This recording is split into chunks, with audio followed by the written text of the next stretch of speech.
प्रश्न आहेत ते मला बावनकुळे साहेबांना सांगायचे आहेत. आज महाराष्ट्रातल्या बऱ्याच आमच्या ग्रामीण भाग असो शहरी भाग असो लोक सरकारी जागेवर बसलेले आहेत.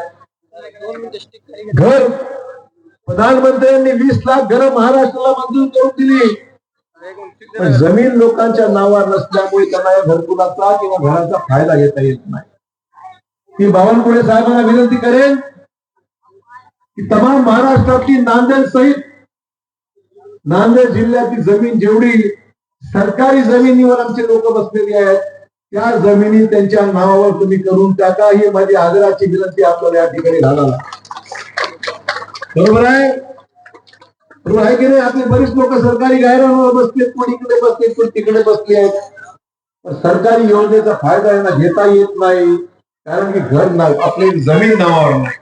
त्यामुळे गरीब माणसाला दिलासा द्यायचा असेल आणि देणार तो निर्णय महसूल मंत्र्यांनी घ्यावा.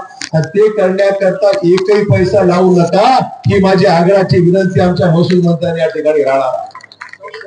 नांदेडमध्ये वतन जमिनी आहेत, इनाम जमिनी आहेत. हैदराबादच्या निजामाच्या काळाच्या या सगळ्या इनाम जमिनी आहेत, वतन जमिनी आहेत. त्या अटी शर्तीवर आहेत, बांधकाम करता येत नाही, विक्री करता येत नाही.